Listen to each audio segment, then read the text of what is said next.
The system told me to protect the male lead. I couldn't tell them apart and ended up bringing an extra one. After I raised both kids, the system reappeared, screaming, "How did you bring the villain back too?" The man it called the villain was silently peeling garlic. The male lead gripped the spatula, swinging it until smoke rose. "Damn woman, still medium spicy." Hello, everyone, welcome to my channel. Subscribe us to read wonderful novels every day. Now the story begins. I was assigned by the system to protect the male lead. I asked what the male lead looks like. It said the most miserable one in the orphanage is him, then quickly went offline. I asked the director, "Who's the most pitiful child in your orphanage? I want to adopt them." The director was busy doing accounts. "All the children in our orphanage are pitiful. Why don't you adopt them all?" I fell silent. She finished calculating a sum, looked up, and gave me a glance.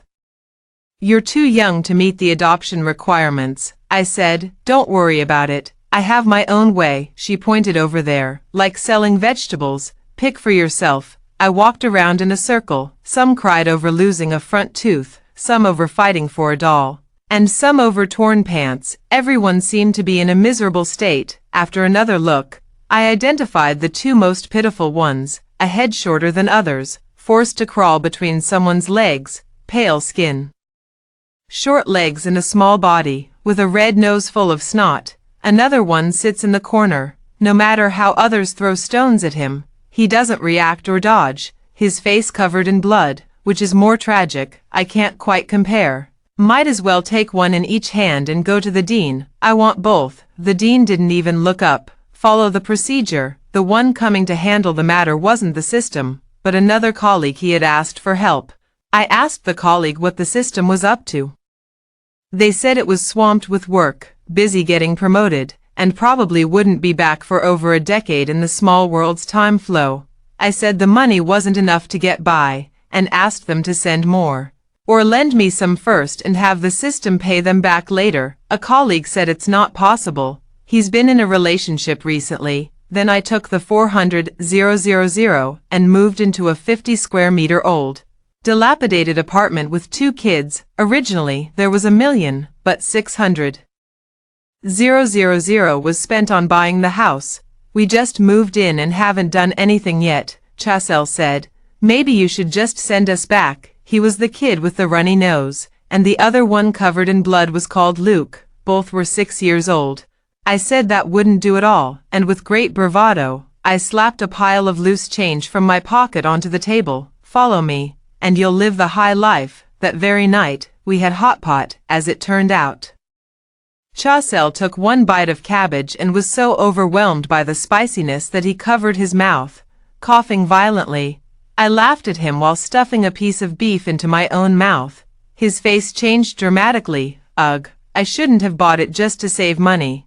"Stop eating," I shouted at Luke, but he didn't react at all, chewing the meat and swallowing it, stared at me blankly. I hesitated, then tapped the bowl with chopsticks near his ear. No response. Damn it, the kid's deaf. Got 1,000 in compensation for spoiled beef, then spent 10,000 to buy Luke a hearing aid. As I put it on, I smiled and greeted Luke. "Hello." His eyes were large and dark, and his face usually wore a blank expression. Now, suddenly, it lit up like a big light bulb. Chasel gave me a strange look, deliberately mimicking my mannerisms and pitching his voice higher. "Hello." I kicked him. "Weren't you calling me sister all the time back at the orphanage?" I didn't realize he was so sharp-tongued. Chasel rubbed his butt and complained it hurt, then made a fierce remark. "Wash your own dishes tonight." I pulled out $1. He viciously snatched it away. Damn capitalism. A 6-year-old can enter first grade, but I kept both of them at home. Chasel malnourished. The body needs nourishment. Luke needs to learn to speak. I placed his hand on my throat. He studies hard. You could say they're completely different. I was a bit slow. This time it's finally a bit better. Teaching him to say Luke took a whole day. He spoke slowly in the evening. Luke. The voice had the innocence of a child, but the tone was oddly peculiar. Pointed at me. I shook my head and pointed at him. "It's your name." He looked somewhat disappointed.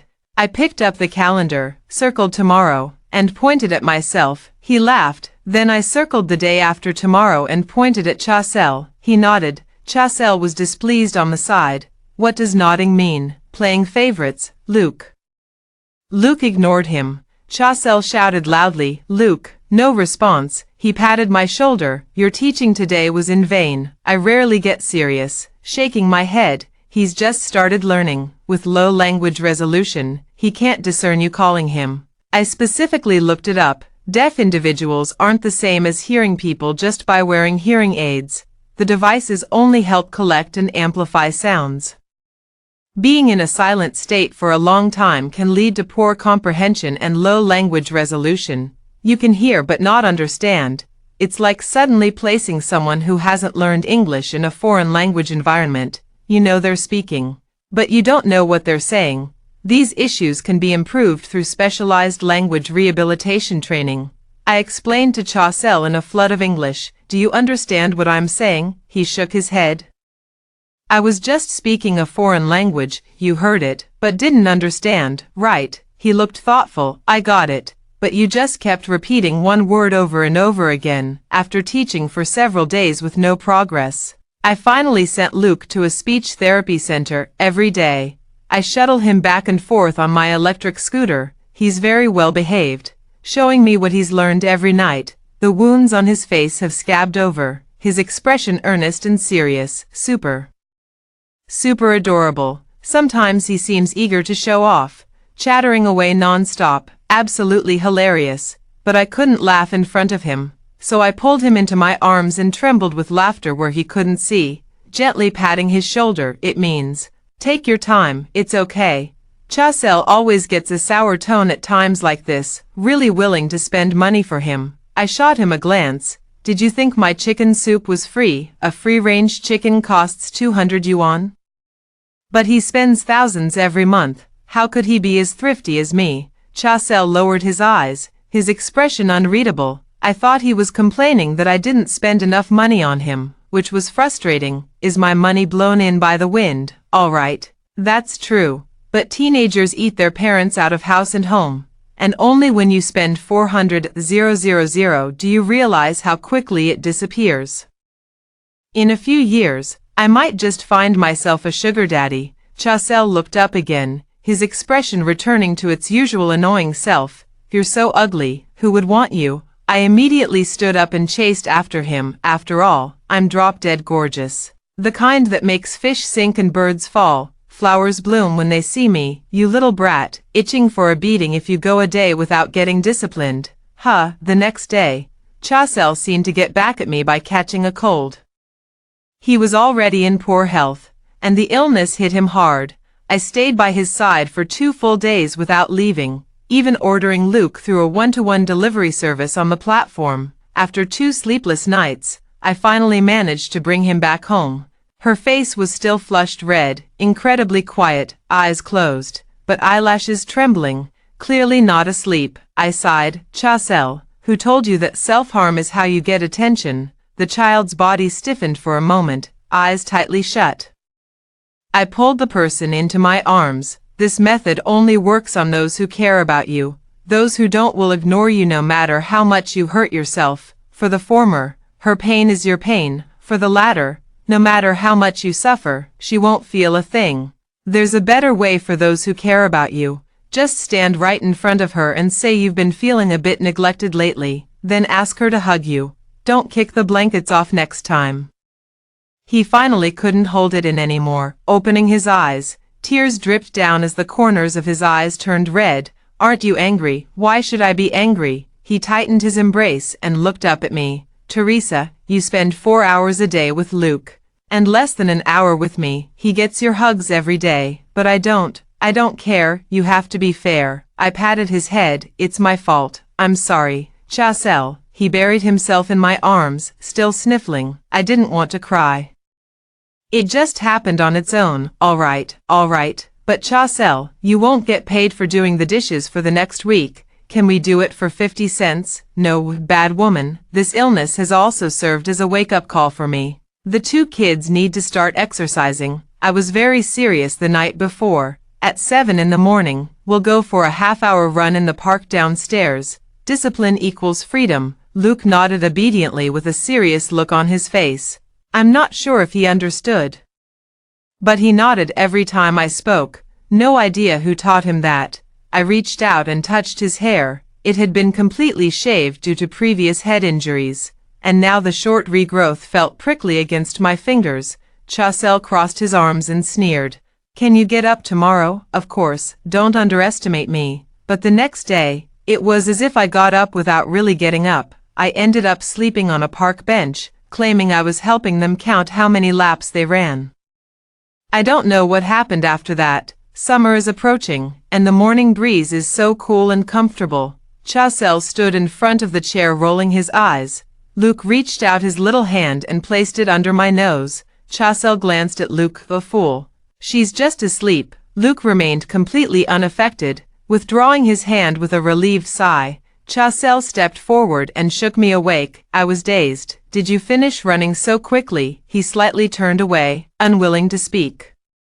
Luke carefully took my hand. I held it back, then took another person's hand. Let's go, let's go. I just happened to be hungry. Chasel shot up in just a year. Before, he was a head shorter than Luke, but now they're the same height. Luke learns incredibly fast and can already speak normally with quite standard pronunciation, though his pace is slightly slower. When he talks too fast, it turns into gibberish. Step 2 of raising kids, sending them to school. On the first day of school, I made a special effort to dress up properly, put on makeup and wore a little dress. At the school gate, other kids were clinging to their parents' clothes, crying their eyes out. I was full of anticipation, first time being a parent, a bit excited.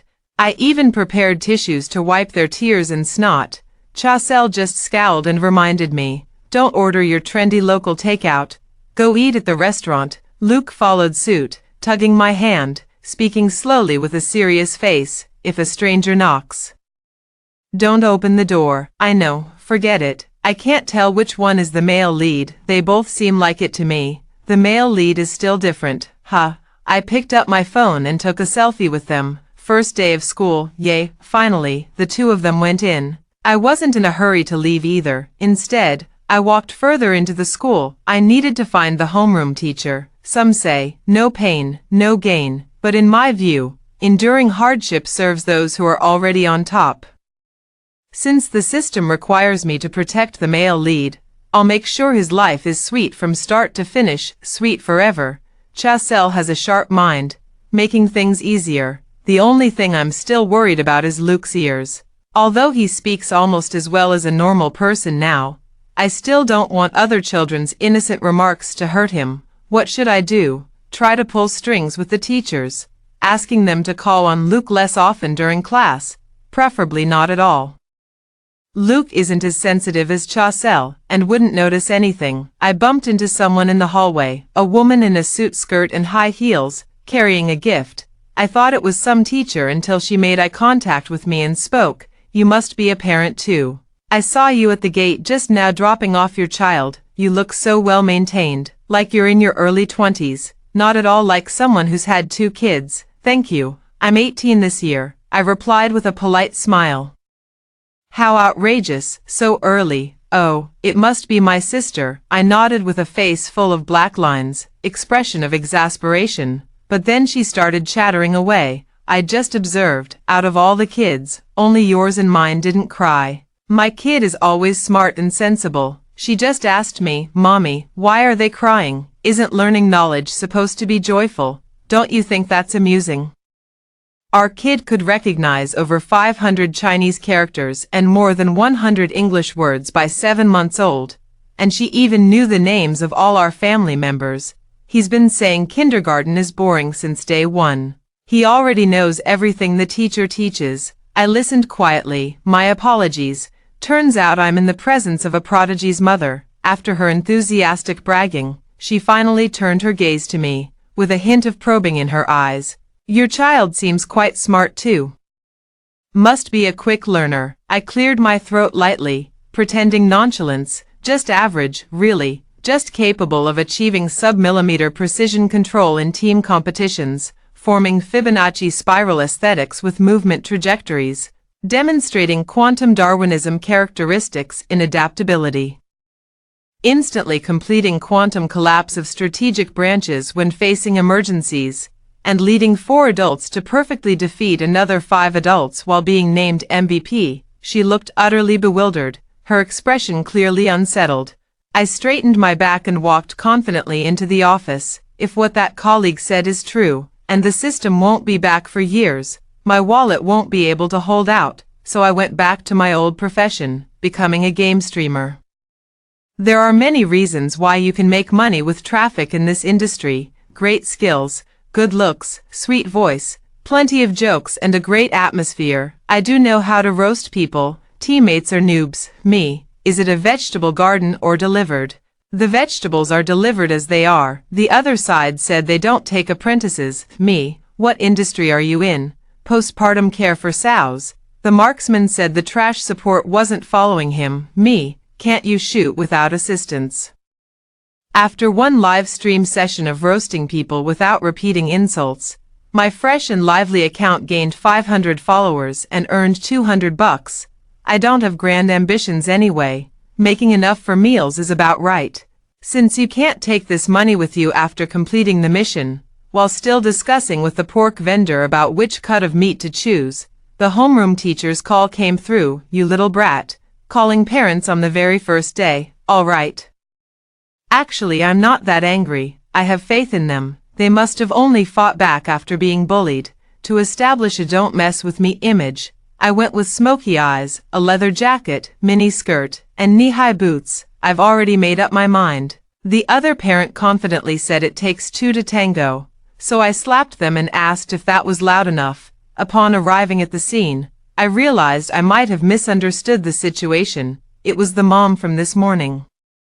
He was politely apologizing to the homeroom teacher. Meanwhile, I went from being gentle and quiet to outright rebellious punk, looking more like the troublemaker here. Those two were sitting peacefully on the sofa. Chasel looked at me speechlessly, as if saying, "Embarrassing." Luke pulled my hand. "Sister." The first time he called me, it was Mom, but he only said it once and refused to ever say it again after that. My gaze fell on his ears. The hearing aid was gone. A quick glance around revealed scattered bones placed on the table. A child stood nearby, with a round, chubby face bearing a few scratches. He kept his head down and eyes lowered. The homeroom teacher briefed me on the situation. Duke took off Luke's hearing aid, and Chasel tried to grab it, leading to a scuffle that scared the other kids to tears. Duke's mom recognized me and politely apologized. "I'll compensate for it at full price." I nodded. The kid named Duke still didn't look up. And his mother didn't glance at him either. Started talking to the teacher again. I took both of them home. Silence all the way. Chasel suddenly said, "Duke didn't really fight, just pushed me." I scratched his face a few times, and he didn't grab me either. If he really wants to fight, I definitely can't win. I crouched down and looked closely at his face from left to right. There was indeed nothing. Rolling up my sleeve, I noticed some red marks on my hand. This isn't too bad. I lowered my head and blew on it lightly. "What? It hurts." Luke had also rolled up his sleeves at some point, revealing a nail mark. "Ouch." Holding one in each hand, I blew on both alternately. Chasel rolled his eyes so hard they nearly reached the sky. "I was the one who hit him. So how did you end up with a mark while standing on the sidelines?" Luke remained composed, his tone serious. "It hurts. Let's go out for a nice meal today to celebrate Chasel's brave sense of justice." Luke's calm composure, and Teresa's graceful elegance, playing games while sitting in the recliner at night. Chasel came over and stood in front of me. Thinking it was the usual daily hug, I said, "Wait for me 10 minutes, he replied. "You're right. If someone doesn't care about you, nothing you do will make them care." Muttering with head lowered, "When you came to pick us up after school today, I saw Duke's mom. She only took Jimmy home. Duke had to walk back by himself.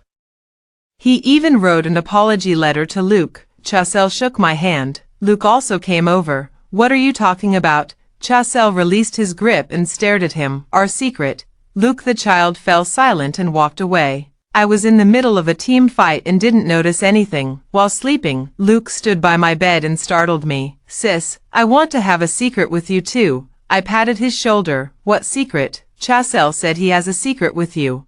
I frowned and thought for a long time.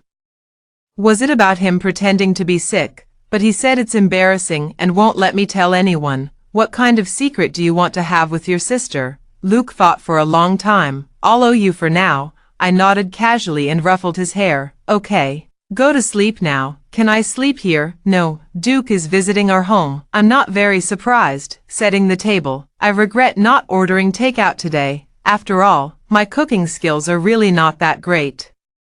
Even after impulsively learning from a few videos, the results are barely edible. If it doesn't taste good, just tell Auntie, and I'll order takeout. I dried my hands and went to get my phone. Duke seemed a bit reserved. It's delicious, sis. He hadn't even picked up his chopsticks yet. How could his mother bear to leave such a well-behaved child? Forget it. After dinner, I'll take Duke back. Stopped at the entrance of his building. Choose your words carefully. Actually, you have to accept.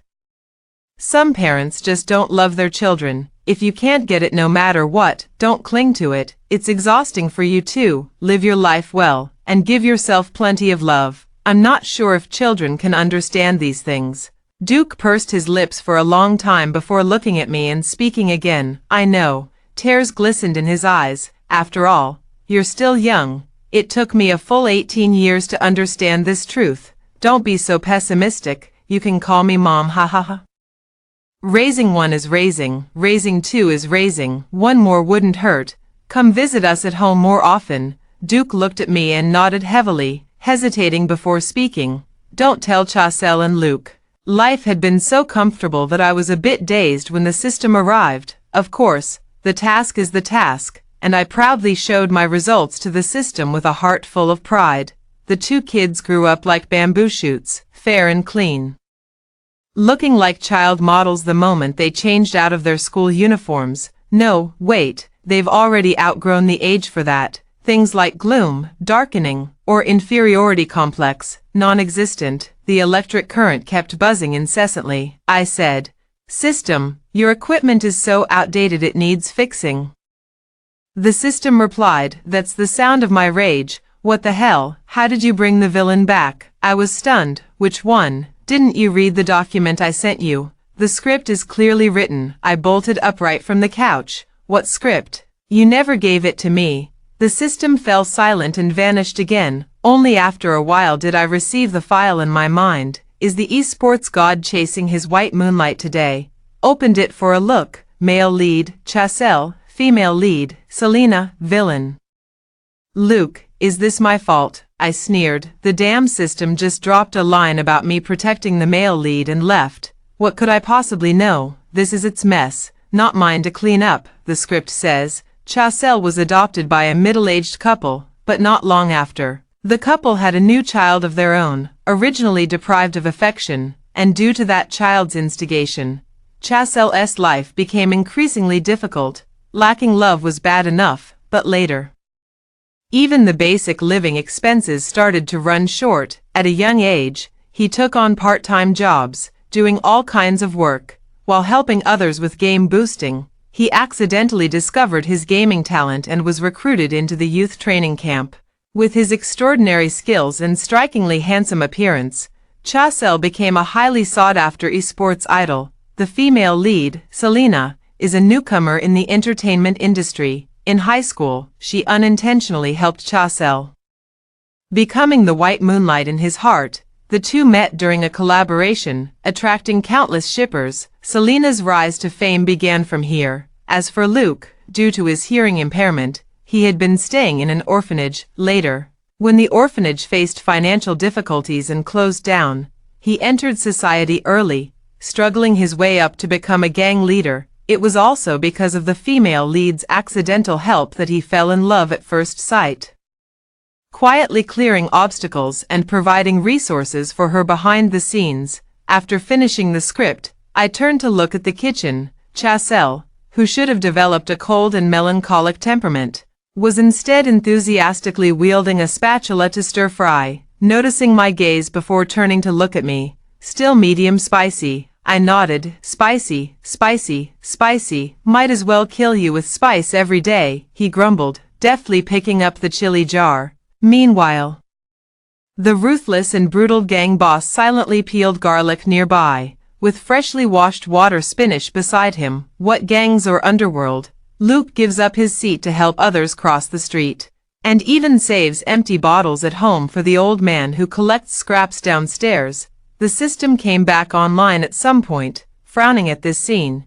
Can you matchmake the male and female leads within a month? Preferably make the antagonist fall for the female lead too. That way the mission won't count as your failure, the system said. It turns out Chaucel had suffered too much during his growth, and the female lead's faint light could no longer heal his hatred towards society. The plot couldn't proceed, which is why I was sent to protect the male lead. Originally, it was just meant to be light protection, but unexpectedly, I ended up spoiling him rotten. The male and female leads were supposed to be in the same grade, but because I delayed their enrollment, they missed the chance to meet. Mission failed. You can only stay in this world forever. The system issued its final warning, the crackling electric sound lingering for a long time. Huh, is that so? Can I never go back? I asked. The system threatened. Yes, forever. If I can't go back, that would be really great. You're saying I can get rid of the 500,000 debt, an alcoholic father and a gambling-addicted mother, and even rejuvenate my body that's been worn out from long-term sleep deprivation, making it super healthy. I tried hard to suppress my smile, pretending to be panicked and scared. I will do my best to complete the task. I will definitely do my best to mess it up. The system snorted coldly and left. I couldn't hide the excitement on my face. Chaucel grumbled unhappily.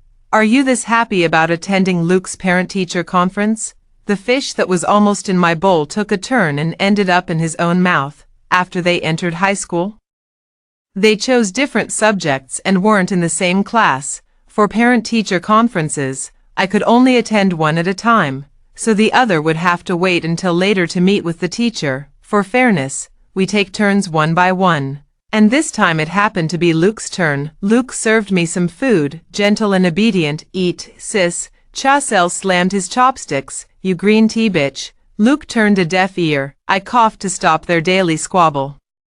Where is the senior year section in your school? Do juniors and seniors interact much? If I recall correctly, the female lead should be a senior this year. Luke looked up. That area to our left is it? Except during meal times when you might run into other grades.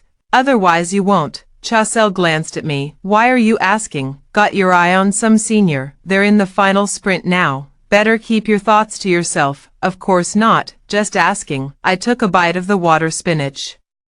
Your cooking's getting better and better, chef. Naturally, someone in the family has to know how to cook. He lifted his chin proudly, glancing at Luke. Luke takes after his sister, showing absolutely no talent for cooking. Luke also washes vegetables very well, the teacher remarked. Balancing acts have become second nature. Suddenly, there was a knock at the door. Luke got up to answer the door. A soft female voice came through. I jolted and put down my chopsticks to go over.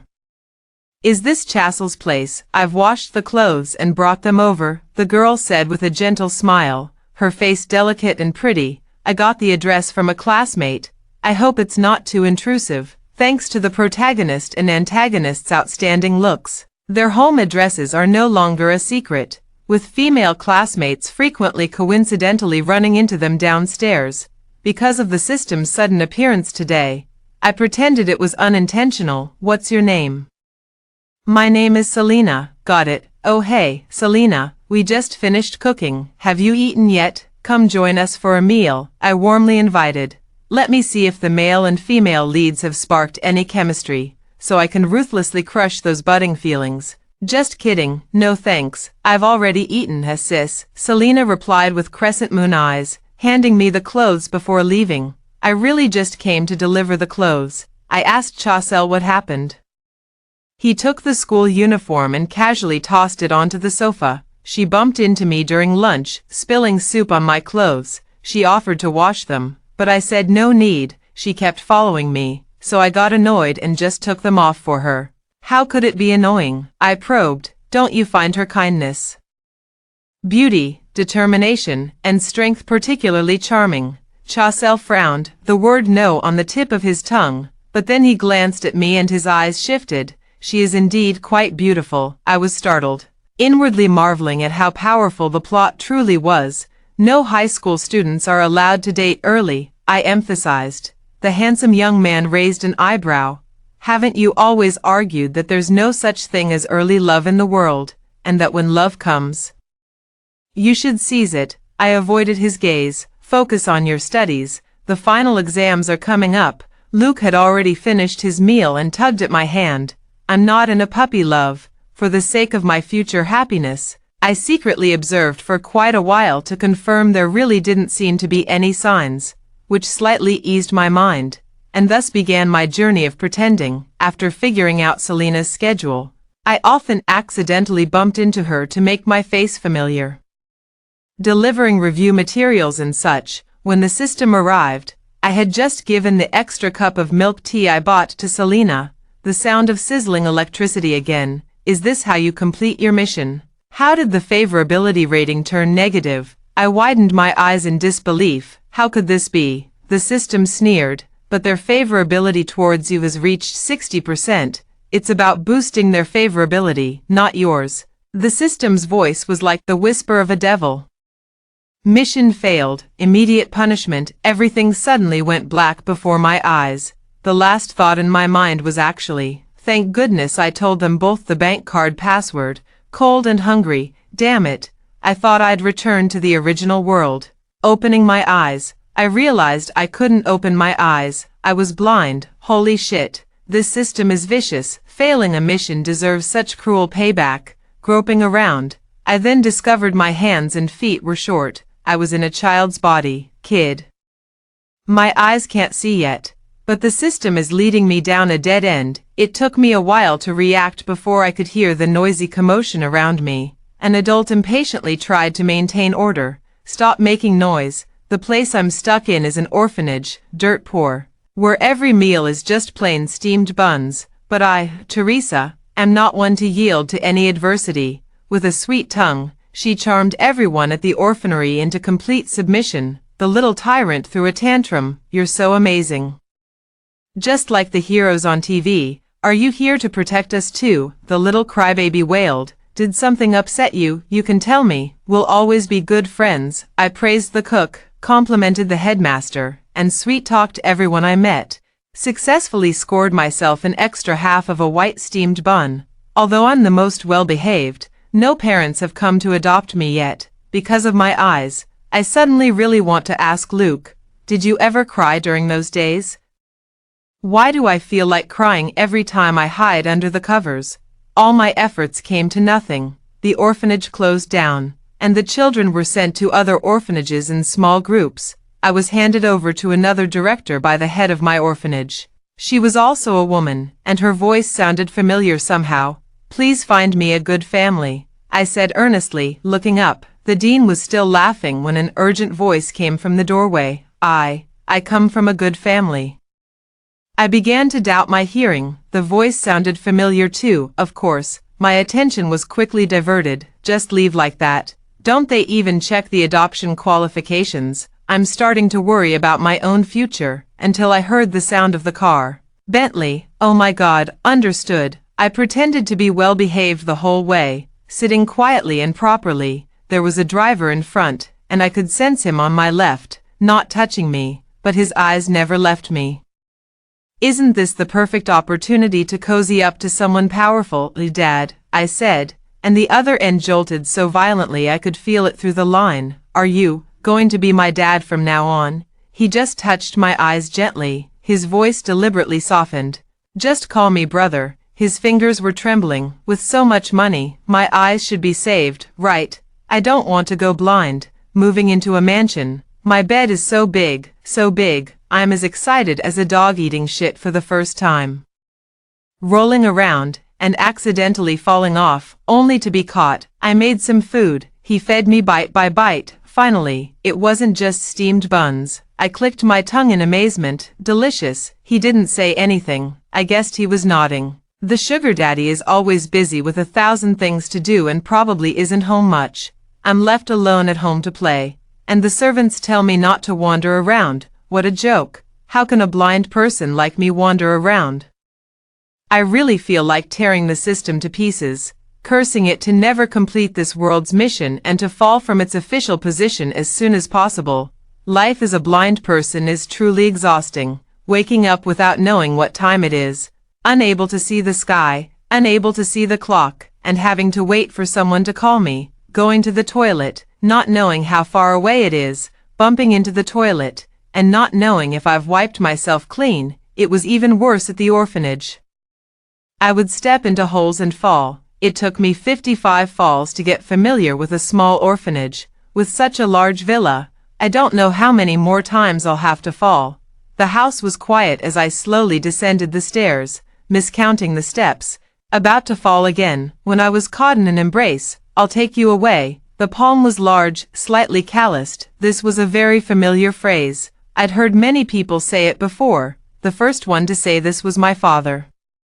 He came to school in heavy rain to pick me up, holding an umbrella in my hand, saying, "Let's go." The second one was my mother. She pulled me away from those who bullied me, wiped my tears, and said she'd take me away. But my father was an alcoholic, and when drunk, he would hit people, recognizing neither family nor friends. My mother was addicted to mahjong. Her days and nights turned upside down. A family that's sometimes good and sometimes bad is the most suffocating. The hitting really hurt. But his apologies were so sincere. The tuition money was truly all gambled away. But she slapped herself again, swearing she'd never give in to the itch next time. They said, "How could there be parents in this world who don't love their children?" I believed it. But that day, the liquor bottle grazed past the corner of my eye. Before the pain could even register, my mother was already being dragged back home by someone. Lost 500,000. She wasn't just gambling at mahjong anymore.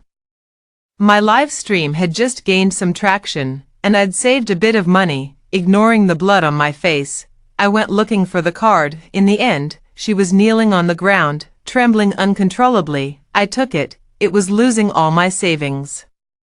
Plus 500,000. I finally came to my senses. Not all parents love their children. That night, I casually cleaned up and went live again, streaming all night without a break. I didn't even check how much I earned before closing my eyes, only to open them again for the system's tasks. I died suddenly, in front of so many people. I pretended to sob twice and spoke to him. Everyone else laughs at me for being blind. The man fumbles to wipe away tears that aren't there. "Don't help others, bully yourself." I laughed. "Luke, how dare you use my own comforting words to comfort me? How did I recognize it? Blame me for being foolish. I should have recognized it long ago, when they first started school. I was even more nervous than they were. What if they don't know how to get along with classmates? Is the school environment good? Could they face bullying? Chaucel after falling ill, I developed the habit of tucking them in before bed. One time I discovered Luke crying under the blanket. His hearing aid was taken off. Completely unaware of my arrival, I watched as he covered his mouth, not making a single sound. When he noticed me, he pretended to be asleep.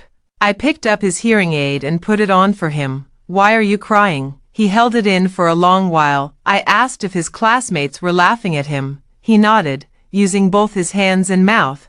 "Why am I deaf?" I held him.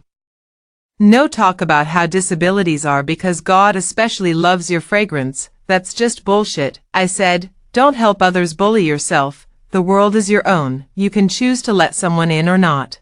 If a single word from someone outside your world makes you sad, hurt, or uneasy, then you're helping them. Bully yourself. If he mocks you, he doesn't belong in your world. If they're not in your world, there's nothing to care about. It's actually useless, right? You'll still feel sad when you're supposed to. If we could do whatever we wanted, there wouldn't be so many troubles in the world."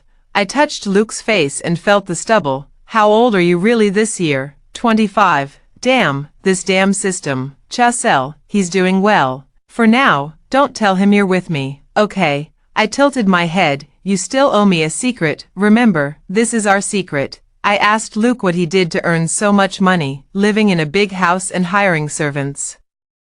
He said, being a cop can make that much money, could it be? He seemed to know what I was thinking and started babbling in a hurry again. I patted his shoulder. Luke said, I remember everything you said. I haven't done anything bad. I started a side business, a company, originally. It was specifically dedicated to developing technological products for the hearing impaired. Later, as the scale grew, the scope expanded to include various types of people with disabilities, such as AR glasses that provide real-time subtitles for conversations, canes that announce distances for the visually impaired, small robots that translate sign language.